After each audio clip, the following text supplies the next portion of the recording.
Kia ora koutou, hello, and welcome all to our August WMISA seminar. I'm Lorna Strachan, based at the University of Auckland, and I'm a member of the WMISA committee.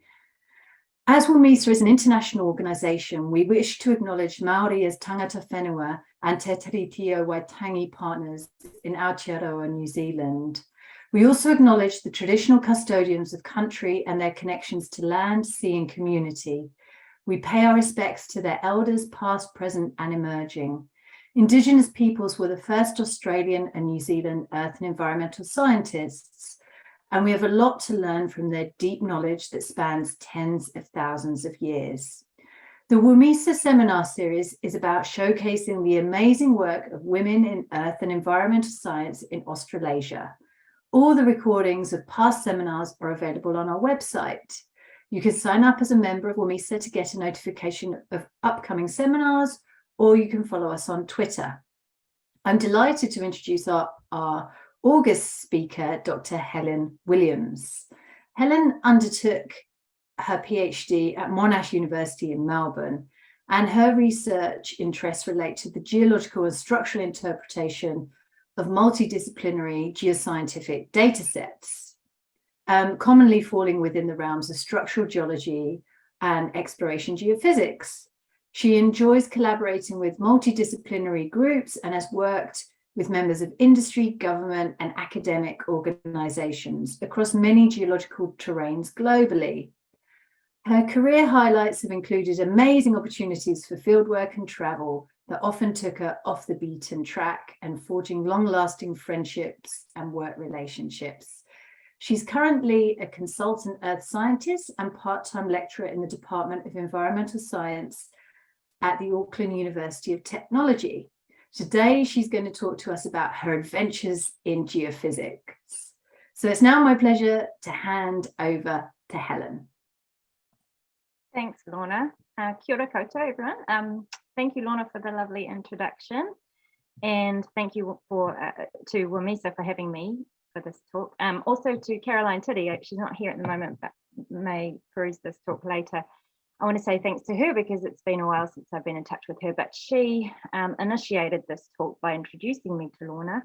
I had put my name down on the WMISA email list early on, but I haven't really had a chance to engage properly. So this is my first time being here, and it's a great pleasure to be part of it. So my talk today is going to be a bit of a mixture. It's going to have a general theme of my journey, my career journey as a woman in earth science, but throughout I'll have a smattering of sort of technical slides that hopefully will show you a little bit about the sort of work that I've been involved in during my career as well. So what do I do? In a nutshell, I interpret geology and structure from regional data sets, as Lorna's described. Mostly these consist of large-scale potential field data sets, usually gravity and magnetic. And wherever I can, I constrain my interpretations of these data sets with any other observations that are available, any geological, structural, drill hole, you name it, any data that you can find. So it's useful to be able to interpret these sorts of large-scale data because quite often we can't easily make direct observations of the rocks, and this can be due to a number of reasons. It can be the fact that your field area is so large and you don't have a lot of time to, do a 6-month mapping campaign. Maybe your field area is difficult to access. Maybe it's politically unstable. Maybe it's hard geographically. It's quite treacherous to get in there. Maybe the season is wrong to be able to go and map the rocks directly. But this is a way of overcoming that sort of a challenge. I've found that mostly in my career, the major impediment to mapping the rocks has been due to cover sediments. I'm sure a lot of people will be familiar with that issue. A lot of the rocks that we're interested in are covered up by a veneer of younger sedimentary rocks or regolith or a solid weathering profile that's difficult to penetrate. Okay, so how does it work? Gravity, when you look at a gravity image, what you're seeing is the distribution of density in the rocks. And likewise with a magnetic image, you're seeing the distribution of magnetic minerals within the rocks in your area. The distributions, when you filter the data sets appropriately, these distributions are often a really good proxy for geological units and structures that overprint them. The whole process and methodology is dependent on a petrophysical contrast existing between those units, because it's actually relative. When you see an anomaly, you only see it because there's a petrophysical contrast between a unit and its adjacent unit. So these methods are really, really useful, especially when in data-rich areas. But and yet I have found throughout my career that geophysics in general tends to be considered as quite distinct from geology. And this is for a number of reasons, of course, because you know, there are some places, there are work cultures where people are encouraged to work individually. Maybe they're protective of their IP. They don't, you know, maybe there's competition that's set up between groups. Often you get that silo mentality that I'm sure some of you are familiar with. And this is problematic, especially in exploration, when we have a pretty poor record of discoveries. Our success rates have been pretty dismal. So we really need to be chucking everything that we can at those problems and working together with lots of different people talking to each other.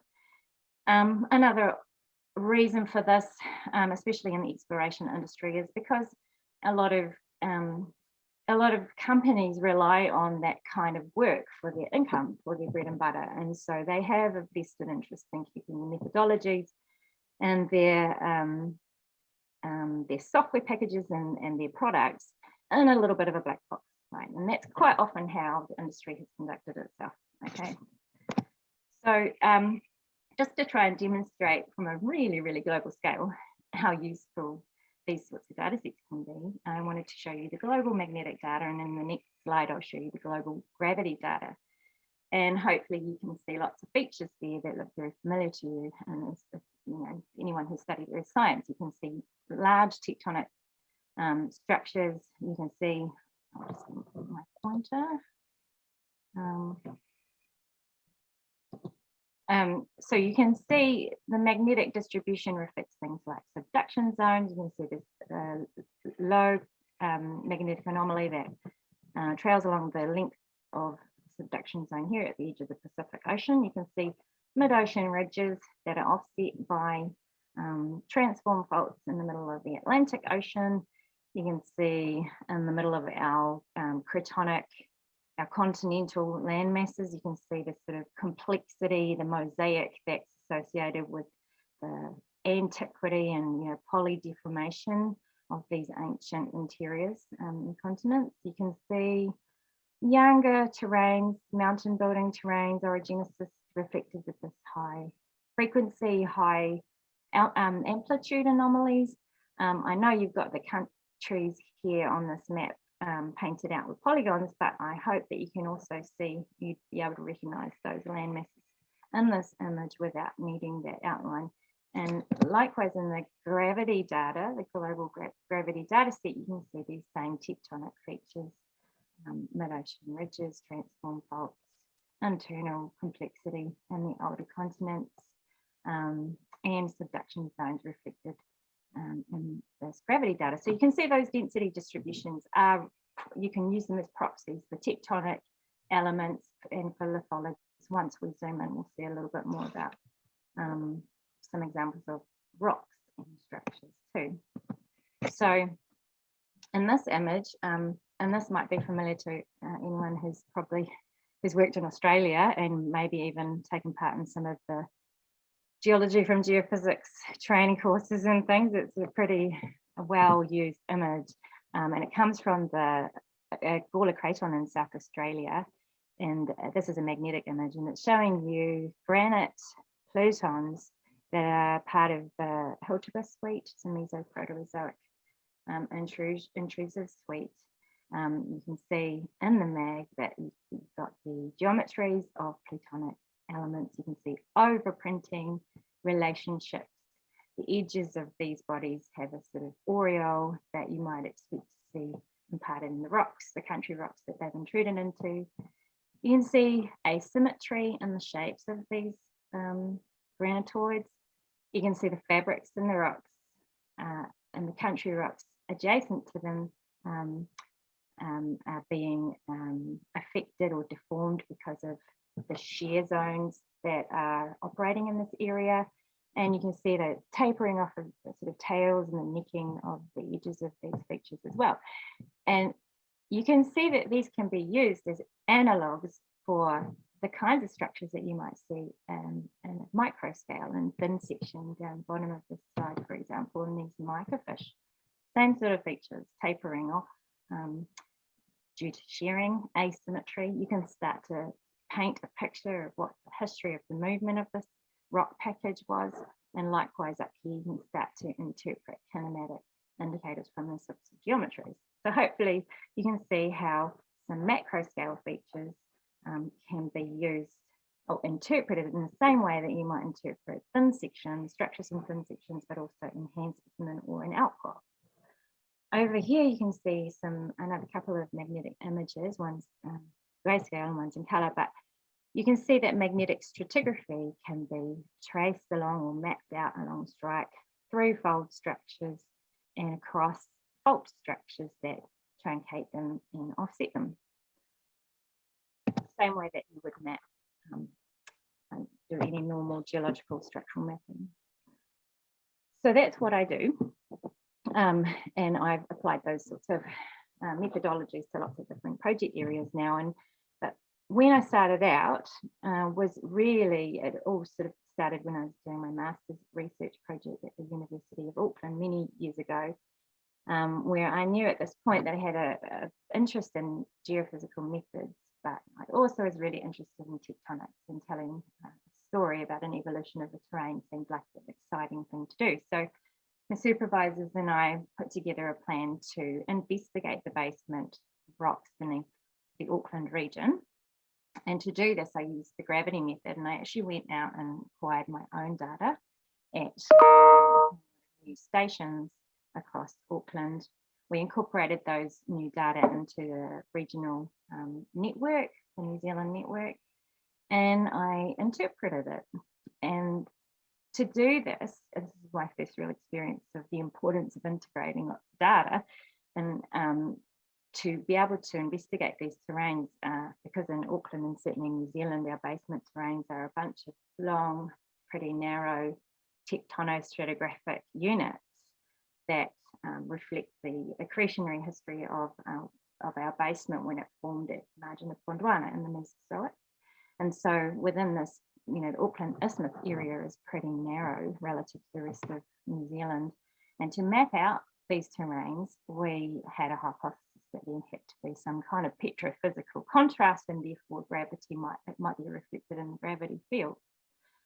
But to be able to constrain that interpretation, I had to do a whole lot of measuring of those rocks, measuring the densities, and sure enough, I was able to show that there was enough of a contrast to hopefully be reflected in the regional field. So this is my first taste of conducting my own experiment using geophysical methodology. And it's a pretty simplistic project, and it really, what came out of it was mapping the gross architecture of, it was a really a gross scale study of the major elements beneath, or the basement terrains beneath Auckland.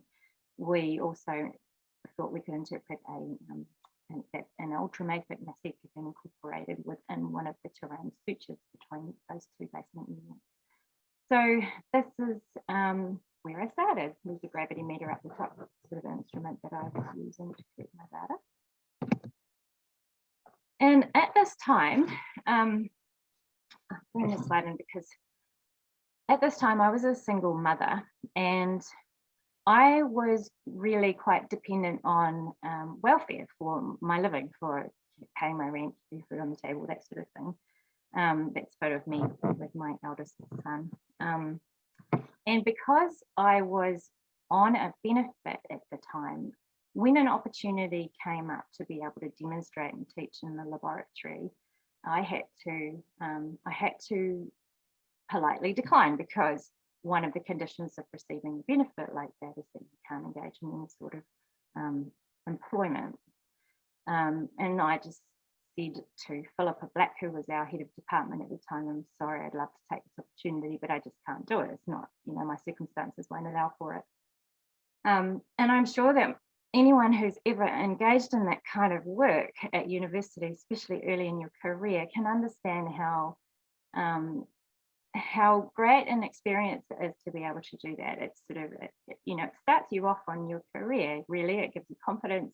You learn by teaching. You start to network with people. You start to feel like you belong, especially in an academic environment. You have ambitions to stay in academia. It was an opportunity that I might have missed if it wasn't for Philippa Black, because Philippa Black, who is actually, she decided that that wasn't going to be good enough, and she actually changed the contract. She sort of ripped it up and said, okay, well, if you can't do it like that, what we're going to do is you come along and work the hours that you would have worked, and we'll clock them all up, and at the end, instead of calling it a job, we'll call it a scholarship, and we'll be able to apply that money to your fees and to your other expenses to do with your education. And that way, this wasn't going to impact on any of my living circumstances. So what she did, it might seem really insignificant looking back, and it probably seemed kind of insignificant to her, but what she did made a huge difference in my life. And it basically, she took a sledgehammer to a barrier in the system. And it wasn't a system that was set up to hurt me individually, but it was a barrier that I came up against that might have prevented me from being able to access that opportunity because of my circumstances. So I just wanted to mention that, because I think those small things are really important to people when they're, especially early in their career. And I also, it's good to just give a shout out to a woman who was a great earth scientist in her own right, and kicked in a few barriers of her own, I'm sure. So the next thing that happened was I went off to Monash University after Masters. I applied for a scholarship with Peter Betts and Roberto Weinberg. They were my supervisors. And I went across, and in this case, I used magnetic and gravity data to investigate the evolution of the Proterozoic Curnamona province that straddles the border between South Australia and New South Wales. It's a small cratonic element, and it sort of sits on the easternmost part of Proterozoic Australia, because everything to the east of it is Phanerozoic, the Phanerozoic mountain belt. So it's on a fairly important structure there.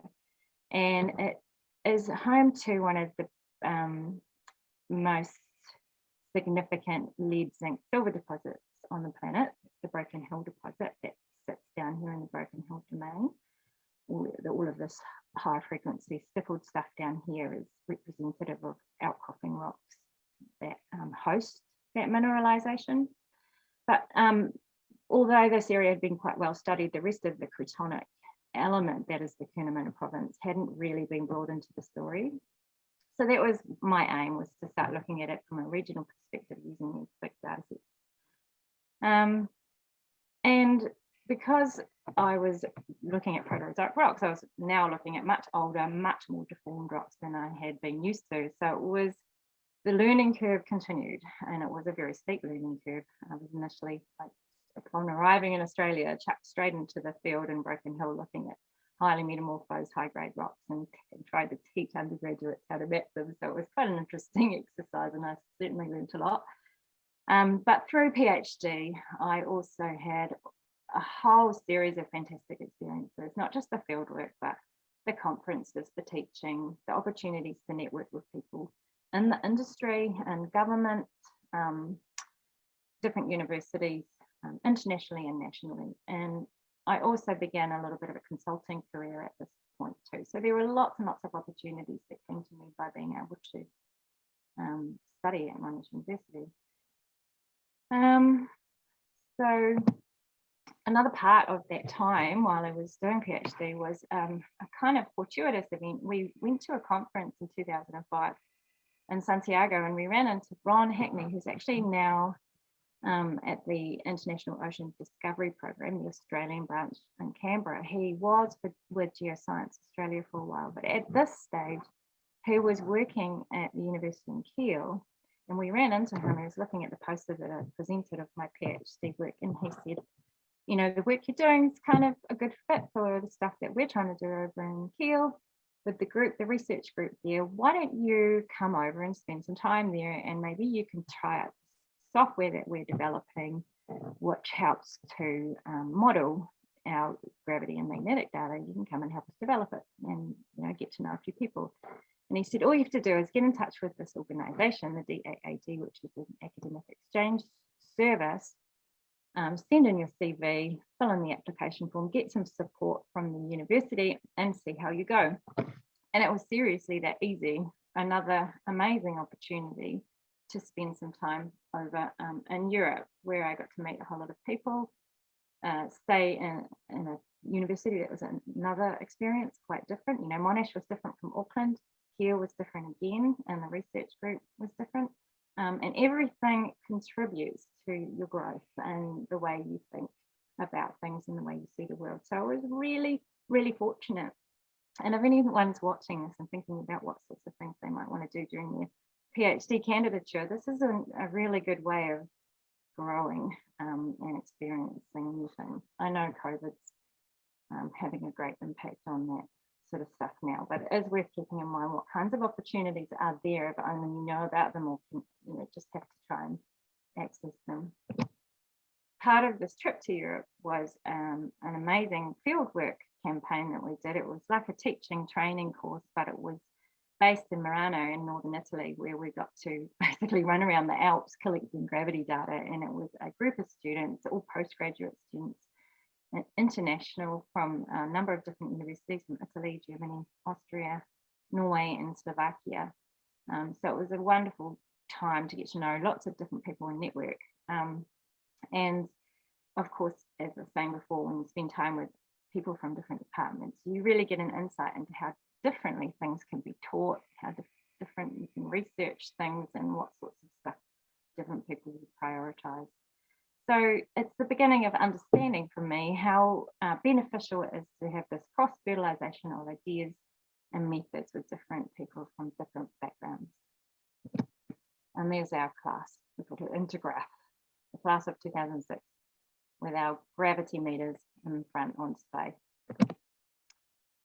So this is the next person I wanted to have like a special mention in my career and my journey, who kind of, I felt, did something that helped to remove a barrier for me that was in the system. You know, we talk about these systemic barriers, and this was another one that happened. And I'm sure a few people who are watching this might have even heard this story, because it's one that I do like to tell. But I went along another fortuitous occasion. My husband's a structural geologist and he's a consultant. And he was going along to have a coffee and a work meeting with David Wallace, who was the exploration manager for a newly formed mining and exploration company called MMG. And John and Dave were having a chat about some potential work when I came along, because I was really overdue to have my third baby at that point, and didn't really want to go very far away from John because we were going into the city. So I hung out, and I never meant to crash their coffee at all, but I was very kindly invited along. And when Dave started to chat to me about what I'd been doing, he said, well, hang on a second, I'm just going to get Neil on the phone. He rings Neil Hughes up, who was at that time the chief geophysicist at MMG, and Neil came across to join us for coffee. And the whole thing ended up being an impromptu job interview. So by the end of this coffee, me hugely pregnant, like overdue, ready to have my baby, I essentially got offered a job as a casual geophysicist with this enormous company. And I said, look, I'm kind of, what? I'm about to have a baby. What do you mean? How does this work? And they said, that's okay. And Neil said, oh, it's okay. Just give me a call when you're ready and I'll set you up with a laptop and you can work whenever you like, how many hours you want, whenever you can muster, and that's totally fine. Just whatever works for you.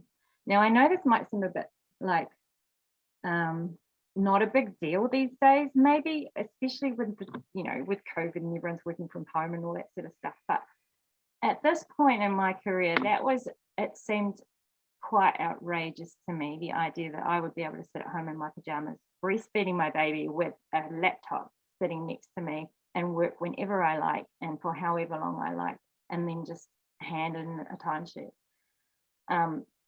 I felt like at that point, Neil Hughes had done a similar thing to Philippa Black back a few years earlier. And he'd kind of gone, you know, that's the way the system works, but we're not going to do it that way. I'm going to make it easier for you to be able to have paid employment in an area that you love and that you're good at, and that, and you know, it was mutually beneficial for him as well to have the help that he needed. But anyway, a special shout out for this situation, because it was the beginning of 7 years in a company where I really, really enjoyed my time there, and I managed to have a really amazing career in that space of time. So that leads me to this next slide. While I was at MMG for those 7 years, I got to be able to gain experience in things like project generation, regional and local scale exploration, and then right in the guts of it as well, in the near mine environment.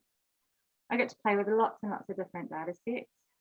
This company was really well funded, so the opportunities to play with lots of methods and data sets, do lots of field work, lots of travel, and to be able to push some boundaries in technology. And that's the thing, we had quite a lot of freedom there for a while. And it was, at this point in my career, I'd have been a little bit disappointed because I'd had my heart set on staying in academia, and you know how it goes, lots of people want that, and there's not enough opportunities to go around. And I found that that door wasn't open for me at that time.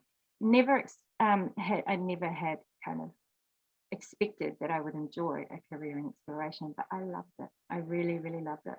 So I loved the collaboration with these multidisciplinary teams. I loved working across lots of different terrains with lots of geological history, and you know, geology is like forensic science. It's just so much fun. Unraveling the history, you know. So I also extended my relationships with people I did know in the university and government organisations, and I was able to help co-supervise some smaller scale academic projects that way. So I was still kind of keeping my hand in with these different institutions, and it was just so rewarding. I was also the exploration representative on the Diversity and Inclusion Committee for this big company. And my career progression went from casual geophysicist in pajamas on a couch right through to senior geophysicist. And then ultimately I was able to hold a role in as a group manager for geophysics, which again was an amazing experience for me. And a little shout out there for the fact that this career progression happened because I did have supporters, champions, and the other members of the management team at that time. It was, I didn't know at the time, but behind the scenes, I know that these people were advocating for me when I was being considered for the role as group manager. So just emphasizing the importance of having champions or being a champion for somebody else makes all difference in people's careers. For time. Okay, so I'm just going to share with you a few of the insights of the projects that we worked on, some of the stuff that I found really rewarding. One of the areas in Africa that we spent a bit of time looking at was Central African copper belt, which is located up here and across the boundary between Zambia and the Democratic Republic of Congo. And the copper belt is a very, very highly mineralized, well-endowed copper and cobalt region of the world. It produces 20% of the world's copper, and it's the #1 cobalt producer on the planet. And the mineralization here is associated with a Neoproterozoic suite of rocks called the Katangan rocks. That stratigraphy is, I think, around 800 million years old. Don't quote me, but it's around Neoproterozoic age. That mineralization is also associated with outcrops of pre-Katangan basement, which when I show you the map in the next slide, you'll see form what are referred to as domes. Some people think the domes are basically relics from the original basin stratigraphy. Other people think the domes have been formed during deformation that's occurred much later, during the Lufillian orogeny. And the other thing that mineralization is inherently believed to be associated with is salt tectonic structures. And I always found at this point, this was such an interesting field that I'd never really been involved with before. I'd always thought that salt tectonic kind of structures were more, in terms of geophysics, were going to be more associated with soft rock, like petroleum exploration and seismic interpretation. And in this case, we were looking at these rocks that were much, much older, and they were highly mineralized, and they believed to be controlled by salt tectonics. And I've shown you this image here in the corner is not from the DRC at all. It's a satellite image that's taken over the Kivir province in Iran, but it illustrates the kinds of features that you might expect to see in a terrain that's been impacted by salt tectonism or halokinesis. You see that salt has been erupted here at the surface and through all these folded rocks around the edges. And so salt essentially acts like a magma would when it's traveling through the crust. It flows and it's buoyant and it forms diapirs like a granite pluton would. And these diapirs make their way up through the crust, and they find planes of weakness and they rip up the stratigraphy, and you end up with a whole lot of what you call megabreccia or megaclasts that are in place, jumbled up in a jumbled up mess. And once the salt's gone from the system, this whole thing can collapse and cause really, really interesting map patterns. And sure enough, a lot of the geological mapping shows that in the Congo and the proper belt, that's the kind of stuff that we see. And these are associated with particularly these megabreccias, these big clasts, kilometers across, quite often associated with mineralization. Now, I'm not able to show you any of the awesome data sets that we were able to look at, the higher resolution data, because MMG is still operating in Africa. So I wasn't able to take it with me when I left, and I'm not able to access it now. But what I'll do is just show you the regional data, those global gravity and magnetic data sets over here in this image, just to kind of illustrate some of the correlations that we made when we were looking at this area. Over here is the geological map showing the Katangan stratigraphy forming this north-directed fold and thrust belt that was generated during the Lufillian orogeny. The Lufillian orogeny was a Pan-African orogeny. It occurred during the amalgamation of Gondwana 550 million years ago, something around thereabouts. And obviously overprinted this much older stratigraphy, and it formed, you can see that map pattern is diagnostic of a really, the duplicate stratigraphy and structures that you would associate with a fold and thrust belt. And down here in the yellow polygons, I'm showing you the areas and with these little crosses in them that where the domes outcrop. These are the basement, pre-Katangan basement domes. They're crystalline and they're made up mostly of a sort of granitic composition. And they form this domes region, which is also arcuate. You can see the orientation of this one is long and stretched out in the opposite direction to this one. Okay, so this is kind of map pattern you see. And as you go south of the domes region, everything becomes undercover.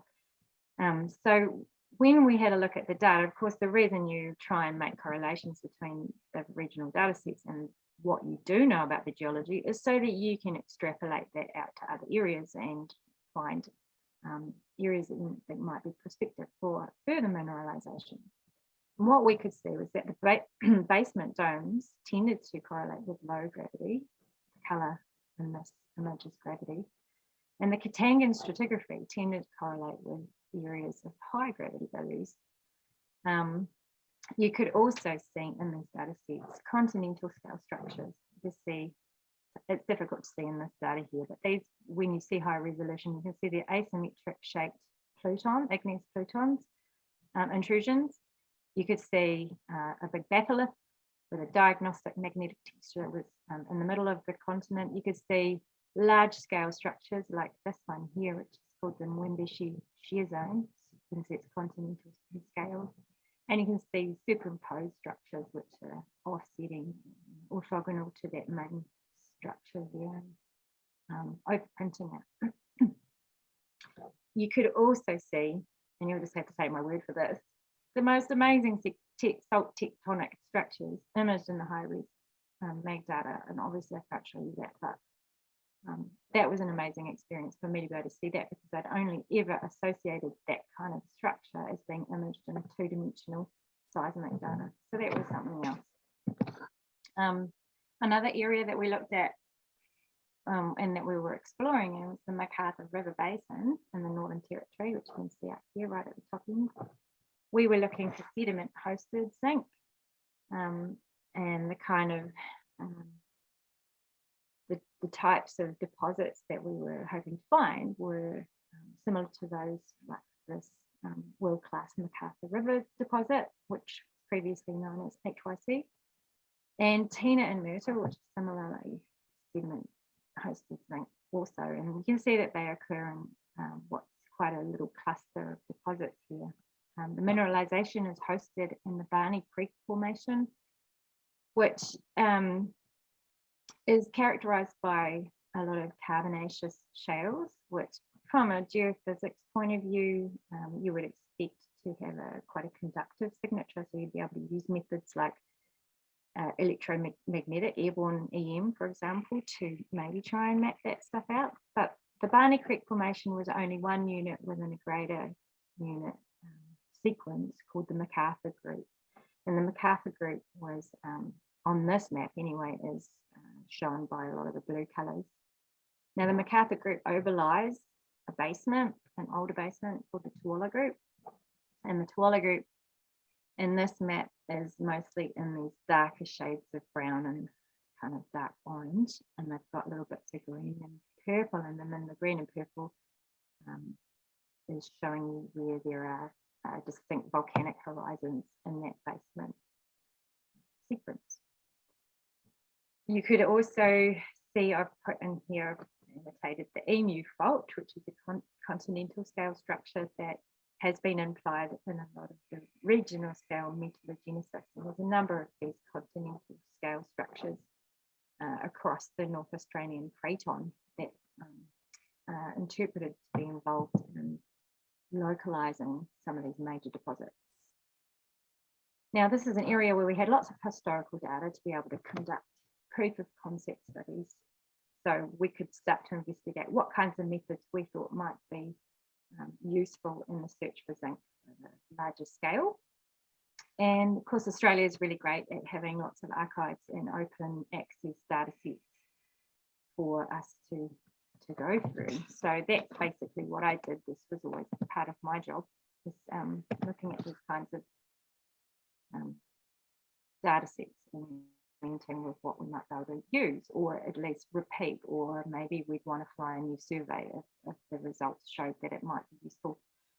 So what we saw when we looked at the data, this is all freely accessible through Geoscience Australia. We had a look and found that the basement Tuala Group was characterized by a diagnostic magnetic texture, and we think that might have been due to these volcanic horizons that occurred at the base of the Tuala Group. But what it showed us is that the signature was going to be really useful for us to map those rocks across the region. I'll just flip back again. What I've done is drawn these brown polygons to show you where exactly the Tuala was outcropping. So if I go back, see these areas here, you can see that they correlate really well with that texture that pops out in the magnetic data. The color here is gravity data, and the texture is magnetic.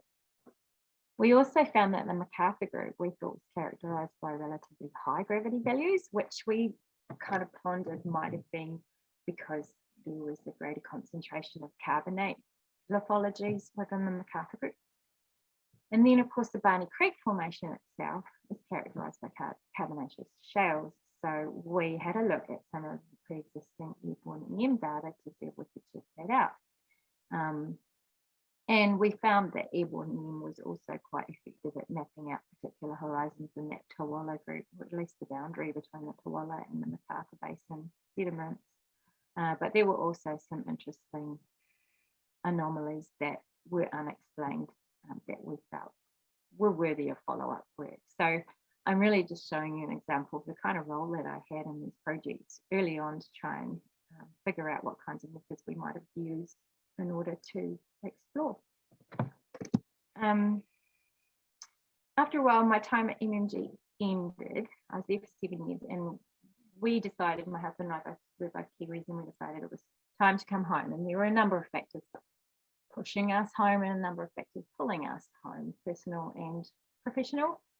But in any case, we ended up coming back in 2017, and boy, this was a change in a working environment. Suddenly you're a two-man band competing with every other consultant out there in the industry, which is cyclic and not always, not always after your services, not well funded at all. After having been used to working with a group of people who for a long time were well funded and able to use that money to do all sorts of creative and innovative exploration. So suddenly we're operating on a shoestring, can't afford to pay for the big software for GIS or anything geophysical processing. That was just beyond our reach, especially when we're starting out together. My husband had been consulting for a while, but the two of us coming back here, being away from the networking conferences, this was a challenge. And so we really needed to take advantage of some of this new movement of open software and open access data sets and things like that. And I've really enjoyed that part of my career now. That's been quite new over the last few years. QGIS, which I'm sure most of you are familiar with. I know Tom was very familiar with this when we were working together at UMG. That's been a game changer for people like us who are consulting. I've become really interested in geoscientific computing, making use of open source programming languages. I've really got stuck into learning Python and using these sorts of software to manage our workflows. And there are all sorts of interesting things that you can do with those software packages. The other thing that we've been able to do is switch a little bit in terms of the terrains that we've been working in. So primarily our projects have been in Australia, but also a lot have been in Canada. And we've been fortunate to have been able to do that with a lot of remote data just based at our home in New Zealand. We also have been able to look at things like innovative new ways of collecting geophysical data, for example, by UAVs, because traditionally you collect airborne data using a fixed wing or a helicopter type platform, and they obviously have their drawbacks as well as their advantages. But this is going back a couple of years now, but it is still quite an interesting story if we've got time. Just a couple of slides to show you. So usually when you're collecting magnetic data from the airborne platform, it's really important to keep your source and sensor distance as consistent as possible as you fly your line, because everything when you're conducting an airborne survey, it's in a grid, right? Lines and in one direction and then tie lines in orthogonal directions. So in areas of really rugged terrain, this is quite a difficult and challenging thing to do. It can have lots of safety and budget kind of constraints. A UAV platform, an unmanned aerial vehicle, provided at that time, I know it's probably come a long way since this sort of stuff develops quite a lot every year, but at the time, this is 2017, I think 2018 when the survey was flown, it was quite a new way of collecting data, and it allowed measurements to be taken much closer to the ground, which helps with to get a higher resolution. It has more agility, lower velocities, which improves navigation. There's lots and lots of advantages. And so we were able to, this was the first time I was able to look at data that had been collected via this sort of a platform. And the area we were looking at was the Flin Flon belt, which is a greenstone belt that's polydeformed and metamorphosed. It forms part of the Trans-Hudson origin in Canada. It has supercrustal, and intrusive rocks, and it's interpreted generally as part of this big northeast dipping fold thrust stack that was deformed at about 1.8 billion years ago during the Trans-Hudson collisional event. And you can see from the map patterns over here that it forms a fairly complicated, very deformed terrain. Now, the area we're looking at, it was called the Laguna Project. Our client was exploring for gold at that time.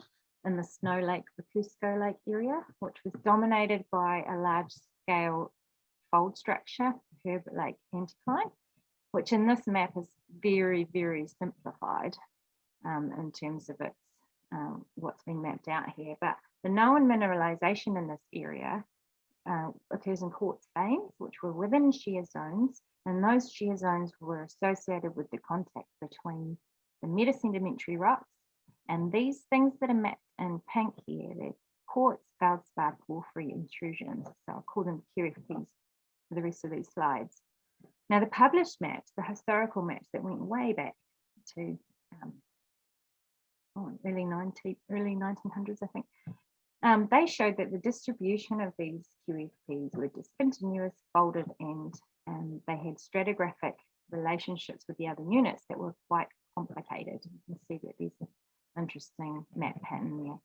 The other thing these maps showed is that much of the area was covered in glacial drift, and the outcrop is very sparse or lacking. So you immediately know when you look at this map that this is probably quite oversimplified. And there's potential for unrecognised QFPs in the rest of the area, which could map out, we're lucky, using this new high resolution data that we're collecting. Now, this slide really just illustrates the importance of being able to increase the resolution of your data. That's your regional magnetic data set, country scale.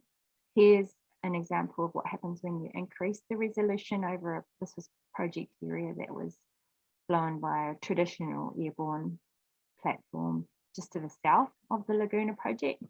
And then this white polygon shows you where our Laguna project was, and you can see the relatively simple geology map that had been interpreted.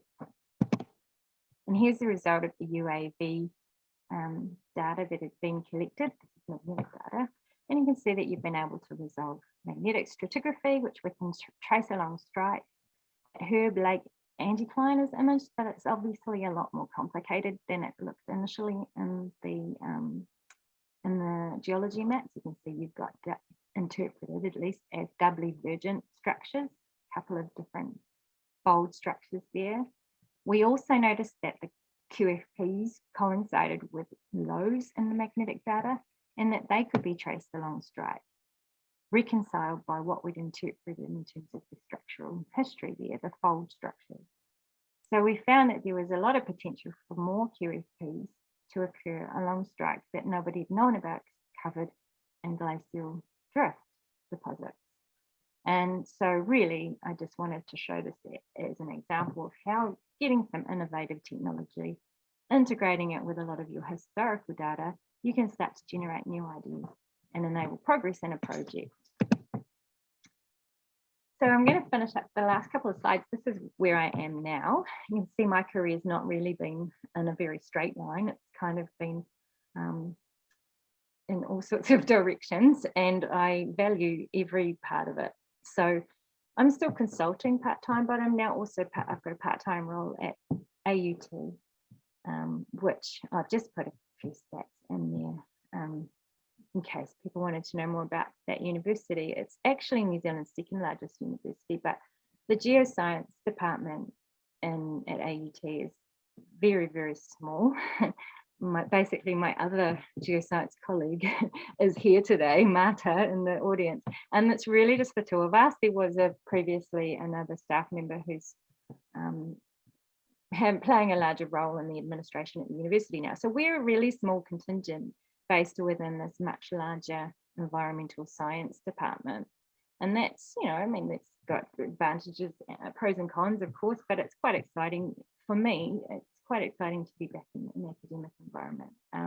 I've been teaching courses. Last semester I taught a first year geoscience course that was pretty much just general basic geoscience. And this semester I'm teaching what's essentially an economic geology course. But all of this is going to be changing because we're transitioning towards having more of an earth system science minor, which is it's different for me. It's new. It feels quite modern. It feels like it's quite conscious of what the next generation of earth scientists might be concerned with in general, and environmental scientists. For me, it's also another way to apply geophysics. some of that larger scale solid earth, atmospheric, oceanic geophysics, and even interplanetary stuff plays a role in earth system science. And I guess I just wanted to make the point that I'm getting a job in an academic institution 12 years after leaving my last academic role is probably a bit unusual. There I was saying earlier how disappointed I had been at the time, not being able to keep to pursue an academic career straight out of PhD. But I wouldn't have it any other way now. I really feel, I look back and I really feel like the experiences I've had have been so great, and they've really put me in a position to be able to do a wide range of work, you know, and the people I've met along the way, you know, it's just invaluable. All of that stuff is just so great. So I'm really excited about the prospect of being able to do some more research and potentially in the future supervising some more postgraduate projects and things like that. And this is my final slide. I was really worried I was going to go over time. Hopefully I've been able to demonstrate to you how geophysics can be exciting. I think it's exciting, and I think it's really useful for interpreting geology and structure, especially when you integrate as many different data sets as you can. I also hope that I've shown how career paths don't necessarily have to follow straight lines to be rewarding, and that doors can open when you least expect them to. I've also experienced the massive difference that it's made to me in my circumstances in my career when people who are high up have been able to tweak the system and remove some of the barriers that exist for people in particular types of circumstances. And obviously that's a broad category, but that's been important. Also the importance of having champions who can influence and advocate on your behalf when you can't. I also haven't mentioned this yet, but I've had a lot of support from a personal perspective at home and behind the scenes. My husband's also an earth scientist, and he's made a lot of compromises in his own career so that I could have opportunities. So I need to acknowledge that, you know. Likewise, when I was a single mum, my mum played a large role in helping me to be able to pursue my career. And I need to acknowledge that you can't, you know, when you're a mother or a parent, you can't just drop the kids and go off and travel and do field work and all that sort of stuff without having that support. I need to also just briefly mention that it hasn't always been positive, and this is important. It's not nice to talk about, it's quite uncomfortable to talk about negative experiences, but they do happen, and especially from the perspective of a woman in science. They've happened right through my career. They've happened to me, and I've seen them happen to other women at all levels, from the student cohorts that I was in right through to the boardroom of a major mining company. And I won't go into specifics, but I will say that, you know, sexism is it can be hostile, or it can be kind of subtle, condescending, but it does exist, and it does provide another kind of challenge to people. And I also need to obviously acknowledge that people from other minority groups often have even greater challenges than I've had as a woman in science. So really the bottom line is I totally understand how important it is now that I'm in this stage of my career to be able to pay it forward, and that's something that I will remain cognizant of as I move through the next few years of my career. So that's it from me. Thank you very much for listening, and I hope you've enjoyed it.